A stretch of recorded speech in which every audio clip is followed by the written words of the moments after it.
말씀의 제목을 하나님의 선택받은 나, 즉 하나님의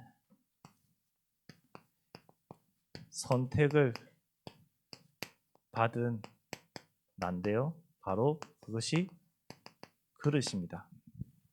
우리는 하나님의 선택함을 받은 백성들이고 그 선택된 대로 그릇대로 쓰임 받는 자들이거든요.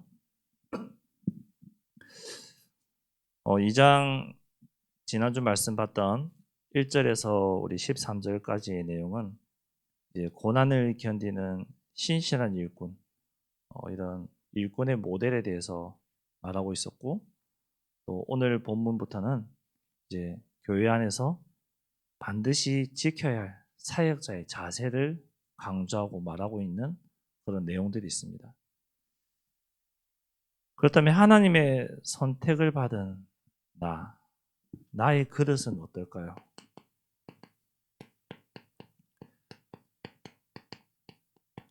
쉽게 말해서 내가 누구냐는 거예요. 저와 여러분은 한 사람도 빠짐없이 이 땅의 모든 사람은 창세기 1장 하나님의 형상대로 창조됐다는 거예요. 이 형상대로 창조되었는데 이사야서에 보니까요 뭐라고 돼 있냐면은 이사야 64장 8절에 보니까요 여호와여 이제 주는 우리 아버지라고 했어요. 우리는 진흙이요 주는 토기장이니 우리는 다 주의 손으로 지은 거라고 했어요. 토기장이 되신 하나님이 하나님의 손으로 우리를 지었다고 이사야서에서 말씀하고 있죠. 우리를 창조하시고 하나님이 우리에게 무엇을 주셨죠? 언약을 주셨어요. 근데 이 언약을 어떤 언약을 주셨습니까? 많은 것이 있지만 창세기 2장 16절에서 17절에 뭐라고 말씀하셨죠? 각종 동산 각종 나무의 열매 네 마음대로 해라. 다 먹어라. 하지만 뭐라고 했죠? 선악을 알게 하는 나무의 열매는 먹지 말라. 내가 먹는 날에는 반드시 죽으리라. 언약을 주셨어요. 그런데 어떻게 됐습니까? 이 언약이 파괴되어 버렸어요. 약속을 깨어버린 거죠. 그 약속을 깨버림으로 인하여 우리가 하나님을 떠나게 된 거예요. 이것이 우리가 알고 있는 구원의 길이잖아요. 사람과의 약속 거래에서도 그 약속을 어기면은 거기에 대한 페널티가 있고 제재를 당하고 내가 손해를 보고 당연한 거죠. 하나님이 모든 것을 다 주셨는데 단 한 가지 선악을 알게 한 나무 열매 먹지 말랬는데 어떻게 됐습니까? 희미하게 하나님의 말씀을 붙잡아 버렸어요. 선명하게 붙잡은 것이 아니라 우리가 계약을 할 때 조항을 선명하게 보고 분명하게 알고 도장을 찍어야지 내가 손해보지 않잖아요. 근데 무턱대고 젊은 사람들, 사회초년생들 계약서에 도장하고 입금했는데 어떤 사건이 많이 났죠? 전세 사기. 이런 사기들이 많이 일어났잖아요. 꼼꼼하게 안 본 거예요. 확실하게 안 본 거예요. 하나님의 말씀을 희미하게 붙잡아버린 거예요. 설마 그렇게 하시겠나? 설마가 사람 잠다죠. 설마가 완전히 바닥을 친 거예요.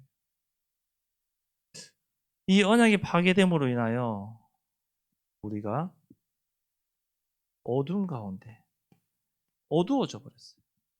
모든 것이 어두워져 버렸어요. 에베소서 4장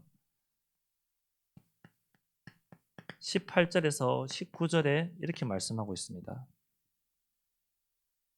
그들의 총명이 어두워지고 그들 가운데 있는 무지함과 그들의 마음이 굳어짐으로 말미암아 하나님의 생명에서 떠나 있도다. 19절에는요. 그들이 감각 없는 자가 되어 자신을 방탕에 방임하여 모든 더러운 것을 욕심으로 행하였다고 말씀하고 있습니다. 세상에 사기당하는 사람들이 왜 사기당했냐 물어보면은 나도 그때는 왜 그랬는지 모르겠다. 그렇게 많이 하거든요. 총명이 어두워져서 그런 거예요. 당장 내가 힘드니까, 어려우니까 말들이 솔깃하거든요. 해줄 것 같거든요. 그러니까 넘어가는 거예요. 제3자 입장에서 보면은 말도 안 되는 소리고 거짓말인 거 다 보이는데 어두워지니까, 내가 갈급하니까 그 말이 정확하게 안 들리는 거죠. 그래서 우리는 나의 그릇이 하나님을 떠나서 죄 가운데 빠진 그릇이 되었는데, 그런데 이런 나를 어떻게 하겠다 하셨죠? 회복하신댔어요. 다시. 주님이 우리를 회복해 하시는 시간을 주셨어요. 이 회복되는 것이 바로 하나님의 선택함을 받은 거거든요. 내가 절대로 이 파괴된 언약에서 내 스스로 회복할 수 없어요. 내가 약속을 어기고, 내가 죄를 지었고, 내가 실수했어. 잘못된 결과로 인해서 내가 책임을 지고 있는데 어떻게 내가 내 자신을 용서하고 회복하겠습니까? 우리는 우리 자신을 용서하고 회복할 수가 없거든요. 죄라는 것에 빠져 있기 때문에 우리 스스로 절대로 용서할 수 없어요. 우리가 친구들과의 계약 관계에서 약속을 어겨버리고 내가 그 친구한테 잘못했을 때 미안하다, 용서해줘, 이렇게 받아들이고, 그 친구가 날 용서해줘, 내가 용서를 받는 거지. 야, 그까지는 하고 뭘 그래, 용서해, 난 용서했어. 그게 용서받은 건가요? 아니잖아요. 하나님의 다시 언약을 주셔서 파괴된 이 상태에서 우리를 회복해 하겠습니다. 이것이 바로 복음이잖아요. 이 은혜가 뭡니까? 바로 구원의 은혜예요. 내 힘으로 도저히 안 되는 것을 아시고 우리에게 다른 이로서는 구원받을 수 없는 천하 인간 중에 구원받을 만한 그 이름 그리스도를 보내신 거예요. 많은 사람들이 어둠에서 해방받고자 종교를 찾아가고 있습니다. 선행을 행하고 있습니다. 다 구원의 길에 우리 늘 들었던 복음 메시지 그거잖아요. 많은 사람들이 복음 편지 보면은 항상 나오는 말씀이잖아요. 이 많은 사람들이 선행을 행하고 구제와 봉사를 해서 구원받는다. 저는 구원 못 받아요. 절대로. 저는 절대로 구원받을 수 없어요. 고로새서 2장 8절에 헛된 속임수라고 말씀하고 있거든요. 초등 학문을 따른다고 말씀하고 있어요. 세상의 학문으로는 죄라는 것에서 자유로울 수 없어요. 세상의 학문으로는 내가 구원받을 수 있는 방법이 없어요. 우리가 예수님을 우리 마음속에 영접할 때, 모실 때 어떻게 모셨습니까? 인격적으로. 내가 믿어져서. 불신자들한테 얘기하면 신하라고 하고 말도 안 되는 소리라고 하죠. 너희나 잘 믿으라죠. 근데 예비된 자는 그 말 했을 때 인정이 되고 내 마음은 열리고, 아, 내가 정말로 예수님 만나서는 이 문제에서 해결받구나. 내가 하나님 몰라서 이렇게 고통당하구나. 인정이 되는 거죠. 그것이 구원의 은혜인 겁니다. 그 은혜가 나에게 임하면은 그때 비로소 영접하는 자, 곧 그 이름을 믿는 하나님의 자녀가 되는 거죠. 은혜가 임하지 않으면은 절대로 하나님의 자녀가 될 수가 없습니다. 세상의 지식으로는 하나님의 자녀가 될 수가 없어요. 하나님 주시는 그 은혜로 내가 죄인이구나, 그리스도가 모든 것을 끝냈구나 믿어지는 거예요. 그때 비로소 인격적으로 예수님을 내 마음속에 모시는 거예요. 우리는 인격적으로 구원받은 자들이에요. 영접하는 우리에게 7가지 이 어마어마한 축복을 주셨어요. 자녀의 7가지 축복 다 아시잖아요. 마귀 전에서 하나님 자녀로, 사단의 인도 지배 아래에서 하나님의 인도 속에서 내가 어려운 일 오면은 사단 앞에 가서 빌고 기도하고 섬기던 것을 하나님 앞에 기도했더니 모든 걸 해결하시고 선으로 행하시고 축복을 주시네. 나를 지금까지 괴롭히던 이 흑암 더 이상 나를 괴롭힐 수가 없고 천사가 나와 함께 동행하고 나의 시민권이 천국에 있고 이 복음을 전 세계에 전할 수 있는 축복. 이 축복을 영접하는 그 순간 자녀들에게 다 주신 거잖아요. 그래서 저와 이분이 이제 영접을 한 하나님의 자녀로서 어떻게 해야 되냐?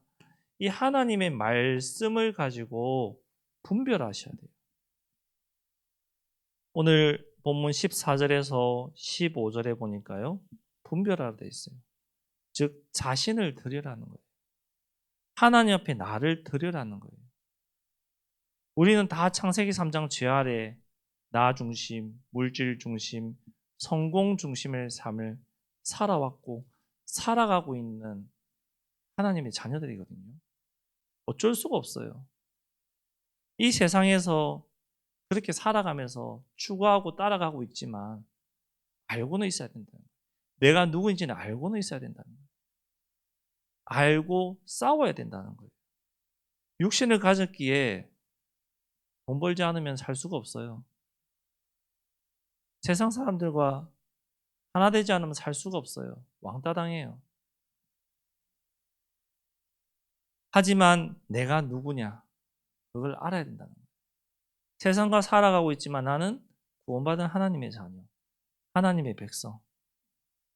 그 하나님의 백성으로서 내가 복음에 방해하는 자가 되면 안 된다. 그 정도는 알고 있어야 된다. 불신자들은 교회 다니는 사람, 하나님 자녀들을 볼 때 영적인 눈으로 보는지 아세요? 절대 그렇게 안 봅니다. 육신적인, 도덕적인, 윤리적인 판단과 기준과 잣대로 보고 판단하고 결정해버려요. 그래서 그 사람들이 욕심 없이 헌신하고 봉사하면은 불신자들이 교회가 저래 좋은 것이다.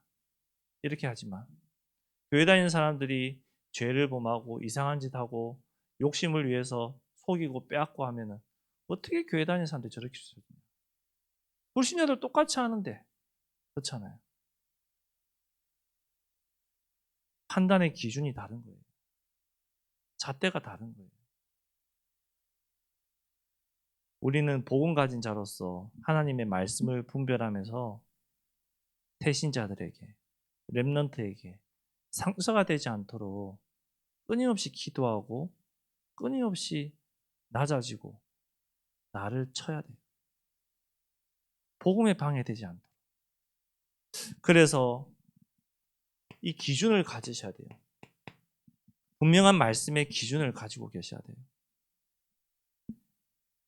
이 기준을 가지고 우리가 무엇이 옳고 그름인지 분별할 수 있어야 되잖아요. 기준이 없으면 분별할 수가 없어요. 세상을 살아가는 데 있어서 기준이 뭐예요? 법이잖아요. 그 법을 어겼을 때 제재를 받고 구속을 당하고 감옥에서 사는 거잖아요. 그 법을 어길 때 중함과 경함이 있지만 법을 어겼을 때 작은 법을 어겼다. 그럼 어떻게 되죠? 벌금 내요. 제재를 해요. 하지만 심하게 어겼다. 구속시켜요. 감옥에 가둬버려요. 왜? 기준이 있기 때문에. 우리는 말씀의 기준을 가지고 분별할 수 있어야 돼요. 16절에서 18절에도 분명히 말씀하고 있어요. 기준이 없으면 내 생각에 잡혀서 망령되고 헛된 말로 속이고 속게 돼 있어요. 그렇기 때문에 이 하나님의 말씀, 이 말씀만이 우리에게 기준이 돼야 돼요. 잘 아는 말씀입니다. 요한복음 8장 31절에 32절. 제자의 기준이죠. 하나님의 말씀이 있는 자가 제자라고 했습니다.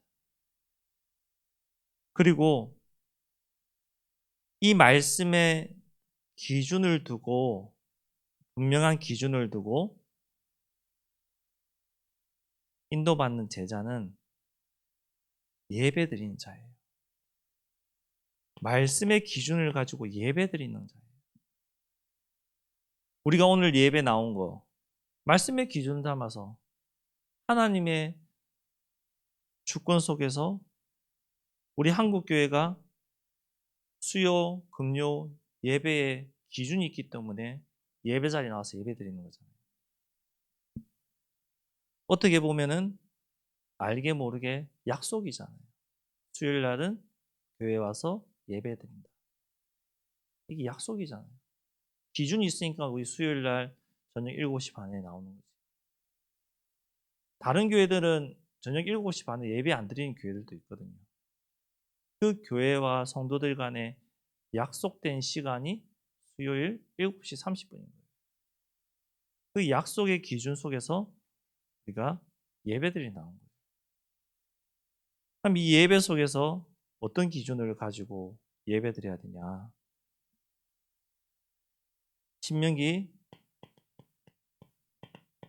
6장 5절에 이 기준을 가지고 가셔야 돼요. 너는 마음을 다하고 뜻을 다하고 힘을 다하여 내 하나님 여호와를 사랑하라. 하나님을 사랑하는 마음으로 예배드리는 기준이 돼요. 로마서 12장 1절에는 산제물이라고 되어 있거든요. 산제물. 생각해 보세요. 뭔지 아시죠? 제물. 바치는 거예요. 살아있는 걸 바치는 거예요. 산제물로 드릴 영적 예배라고 했습니다. 영적인 예배. 그 예배의 기준. 이제는 우리가 이 예배를 통해서 말씀의 기준 속에서 하나님의 은혜를 받았다면은 이제는 이 말씀의 목적을 이루는 삶을 사셔야 되겠죠. 돈 버는 목적이 무엇입니까? 좀 잘 살기 위해서, 풍족하게 지내기 위해서, 내 자녀 교육 잘 시키기 위해서. 불신자들이 성공하려고 하는 목적은 무엇일까요? 불신자들이 돈 버는 목적이 무엇일까요? 목적이 있으니까 생을 걸고 일을 하고 사기도 치고 나쁜 짓도 하고 그렇게 하는 거잖아요. 우리가 이 말씀의 분명한 목적이 무엇입니까? 영혼을 구원하는 거예요. 요한복음 5장 39절에 말씀하고 있어요. 영혼 구원. 영혼을 구원하는 것이 바로 우리가 예배를 드리고 말씀 따라가야 되는 목적인 거예요. 너희가 성경에서 영생을 얻는 줄을 생각하고 성경을 연구한다고 했잖아요. 연구한다는 게 예배 드리는 거거든요. 말씀을 묵상한다는 거거든요. 그럼 이 말씀이 누구에 대해서 말하는 거예요? 이 말씀이 예수 그리스도를 말씀하고 있잖아요. 그 예수 그리스도가 왜 오셨냐는 거예요. 우리 죄를 대신해서 십자가에 죽으시고 우리를 구원하기 위해서 예수님이 오셨다는 거예요. 그 목적, 영혼 구원. 그 목적을 이루기 위해서 우리가 예배드리는 거죠. 말씀을 듣는 것이죠. 은혜를 받는 거잖아요.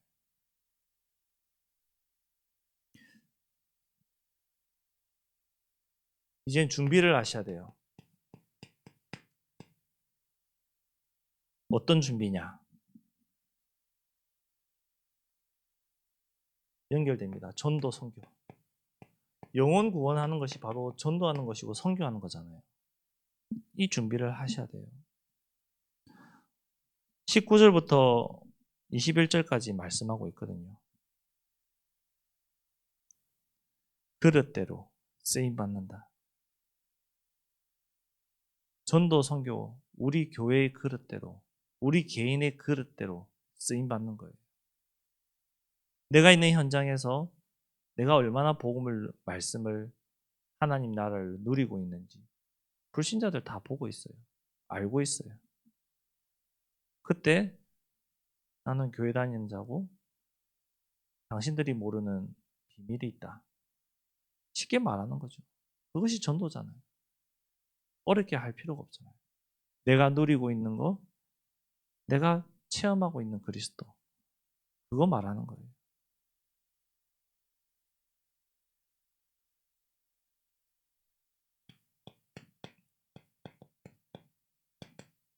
그리스도로 바로 화목해야 돼요. 고린도후서 5장 17절에서 20절에 새로운 피조물이라 되어 있어요. 우리는 새 것이 되었어요. 하나님의 은혜로 화목해하게 하는 새로운 피조물이 되어버렸어요. 모든 것이 하나님께로 났고 그가 그리스도를 말미암아 우리를 자기와 화목하게 하시고 또 우리에게 화목하게 하는 직분을 주셨다. 고린도후서 5장 18절에 말씀하고 있거든요. 화목해야 하는 직분. 싸움과 죄악 가득한 이 세상에서 하나님 자녀로서 절대로 화목할 수 없지만 하나님의 은혜로 화목하게 할 수 있는 은혜. 그 직분을 우리에게 주셨다는 거예요.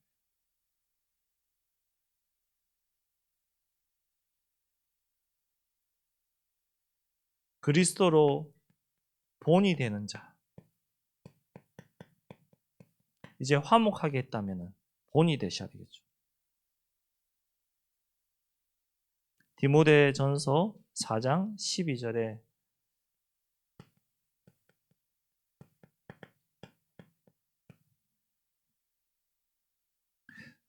누구든지 내 연소함을 업신여기지 못하게 하고 오직 말과 행실과 사랑과 믿음과 정절에 있어서 믿는 자에게 본이 되어. 왜 본이 되어야 됩니까? 복음 때문에요. 하나님 나라 때문에. 본이 되는 믿음. 이 본이 되는 믿음을 행하는 자가 쉽게 되는 것이 뭐냐? 증인되는 거예요.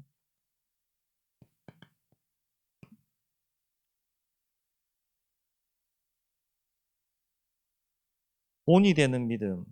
우리 랩런트들에게 우리 성도님들이 본이 되는 믿음 가장 쉽게 보여줄 수 있는 거 예배 드리는 거잖아요.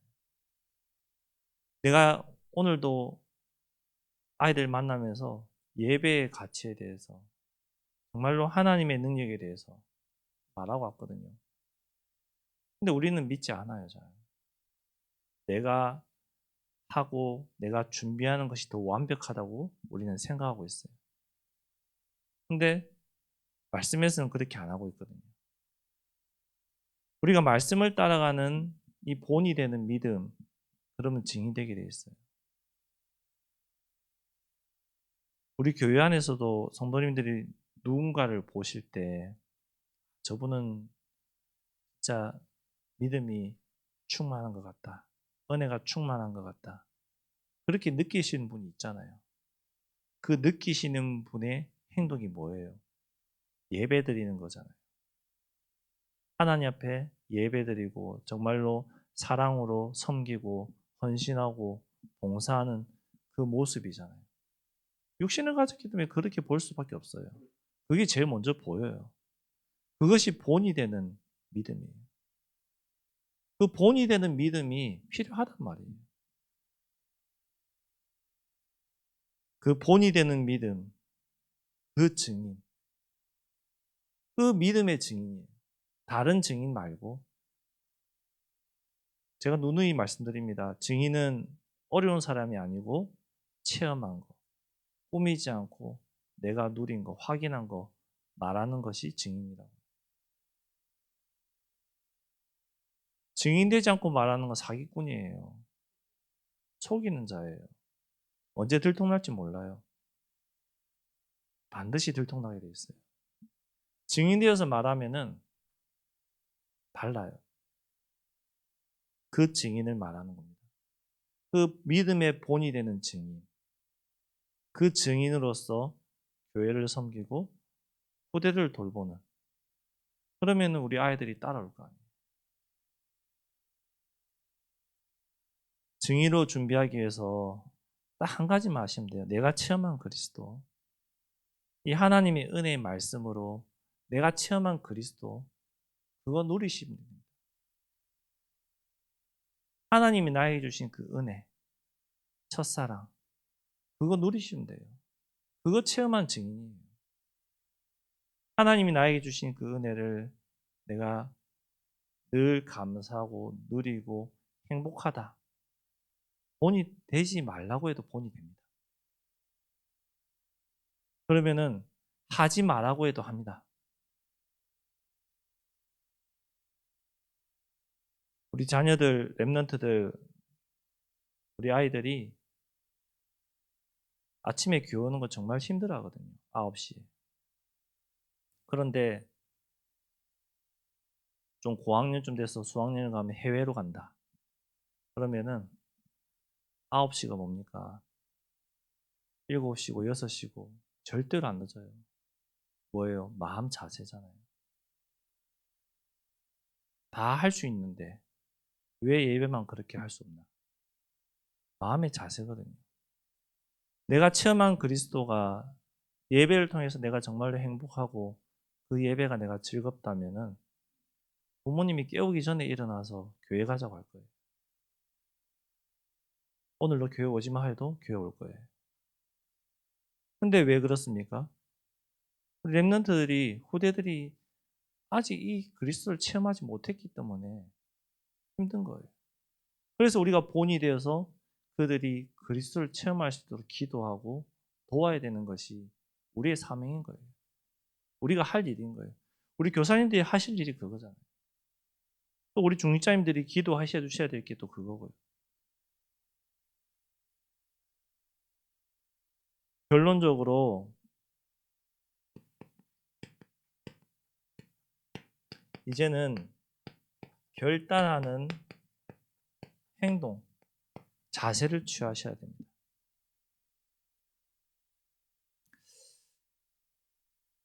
하나님이 은혜 주시는 곳은 이 예배밖에 없거든요. 저는 예배 못 나온대요. 맞아요. 예배 못 나올 때 많아요. 근데 말씀드렸잖아요. 우리 중심을 보시기 때문에 내가 예배 자리에 없다 할지라도 내 마음과 생각과 모든 중심이 예배 속에 있으면 되는 거예요. 현대 사회는 24시간 돌아가기 때문에 관공서, 병원 문을 닫을 수가 없잖아요. 그럼 그곳에 항상 상주하고 지키는 사람이 있어야 되거든요. 그럼 그 중에 크리스찬 없냐? 있다는 거예요. 있다는 거예요. 그 사람은 예배 안 드리는 게 뭐 어떻게? 그 일을 하면서 어디 가 있으면서도 하나님과 약속된 우리 교회에 약속된 그 예배 시간 내가 못 온다 할지라도 내 마음과 중심이 그 예배 속에 있으면 돼요. 하나님 내가 지금 이 자리에 있지만 예배 드리고 싶은데 어쩔 수 없이 이곳에 왔지만 나에게 동일한 은혜 주옵소서. 중심을 보신다고 말씀했잖아요. 그럼 우리는 말씀 따라가야 된다면서요. 그럼 말씀에서 중심을 보신다 했으니까 내 중심이 예배 속에 있는 거예요. 이 예배를 통한 말씀을 가지고 기도를 하는 거죠. 기도 속에서 인도받는 삶이 돼야 돼요.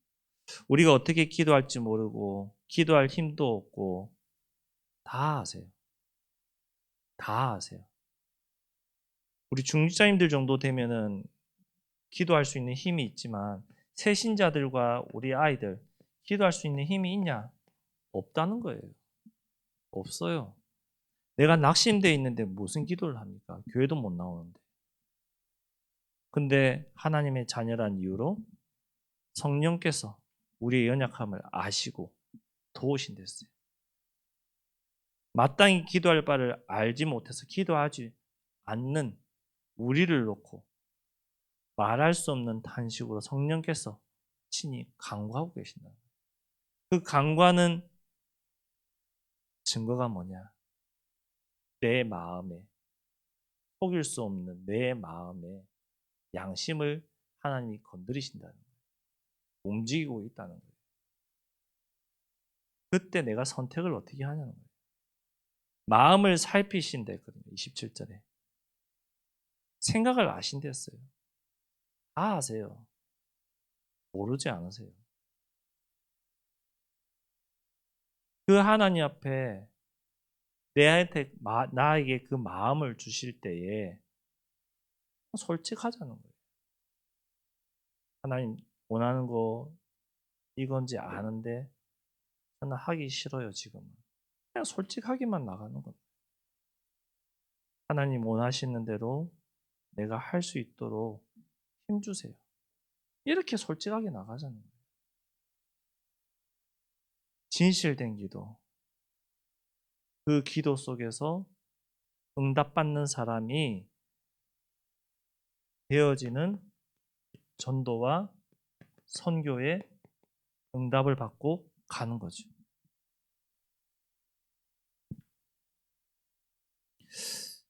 마가복음 16장 15절에 너희는 온 천하에 다니면 만민에게 복음을 전파하라 했거든요. 복음이 말씀이 예배가 안 드려지고 기도도 안 되는데 내가 어떻게 온 천하를 다니면 말씀을 전파합니까? 온 천하를 다니며 여행하고 놀고 다니죠. 그렇죠? 말씀이 들려지고 예배가 되고 기도가 되고 은혜가 넘치는 사람은 여행을 다니면서도 주의 은혜를 선포하게 돼 있어요. 그때 이 천국 복음이 모든 민족에 증거되면은 끝이 온다고 말씀하고 있거든요. 제가 신학교 다닐 때 어떤 교수님이 이렇게 말씀하셨어요. 지구상의 모든 사람이 예수 믿어야 예수님이 오시냐? 아니다. 복음이 한 번이라도 증거되면 끝이다. 말씀에는 그렇게 하고 있잖아요. 이 천국 복음이 모든 민족에게 증언되면은 끝이 온댔지. 이 천국 복음이 모든 민족이 믿으면 끝이 온다고 안 돼 있잖아요. 우리가 할 일은 복음을 가지고 237 나라 5천 종족 현장으로 가서 아버지와 아들과 성령의 이름으로 세례를 베푸는 거예요. 생명 살리는 거예요. 복음을 말하는 거예요.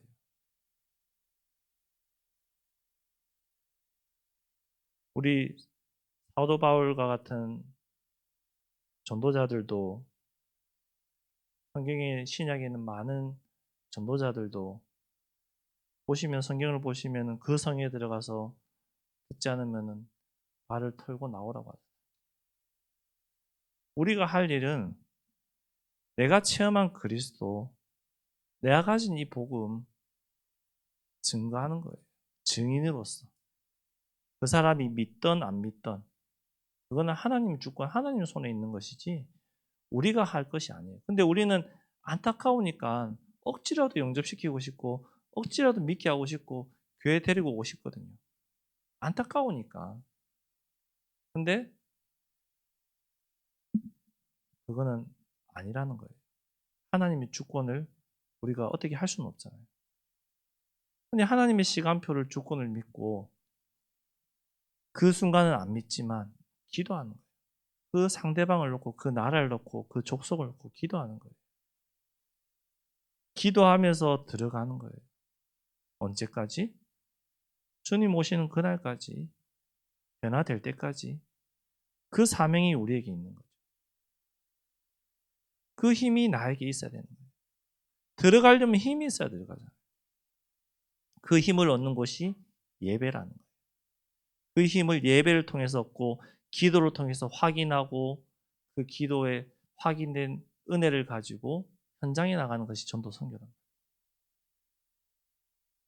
그래서 우리 네팔 가시는 선교팀도 있고요. 필리핀 가는 선교팀도 있는데요. 무엇을 해야 되냐? 말씀을 달라고 기도하십시오. 말씀 가지고 가셔야 돼요. 2년 전에 필리핀 선교 다녀오신 우리 선생님들 다 체험하셨잖아요. 확인하셨잖아요. 7, 8개월 동안 현장을 놓고 기도했더니 어떤 역사가 일어났는지, 우리가 돌아오고 난 다음에 하나님이 어떻게 제자를 찾아서 세워놓으셨는지 확인했거든요. 그 방법이 뭐입니까? 말씀 잡고 갔어요. 그리고 끝까지 기도했어요. 그 현장을 놓고. 저와 여러분이 하나님의 선택을 받았거든요. 하나님이 어떻게 쓰실지는 아무도 모릅니다. 하나님이 어떻게 쓰실지 아무도 몰라요. 저도 하기 싫어서 도망갔다가 왔다 했잖아요. 하나님이 선택받은 자는요, 반드시 그 자리에 다시 오게 되어 있습니다. 그 사실을 믿으시고 그 그릇대로 하나님 우리를 쓰실 거니까 조급해하지도 마시고 나는 왜 이럴까 한탄도 하지 마시고 그냥 지금의 은혜를 누리시고 은혜 달라고 기도하며 응답받는 저와 여러분 되기 바랍니다. 기도하겠습니다. 하나님 감사합니다. 하나님이 준비한 그릇, 하나님의 선택을 받은 내 자신이 하나님이 원하시는 곳에 있게 하시고 하나님이 원하시는 기도를 하게 하시고 하나님이 원하시는 곳에서 증인으로 설 수 있도록 인도하여 주옵소서. 조급해하지 말고 낙심해하지 말고 늘 감사하는 하나님의 자녀들 되게 역사하여 주옵소서. 예수 그리스도 이름으로 기도드렸습니다. 아멘.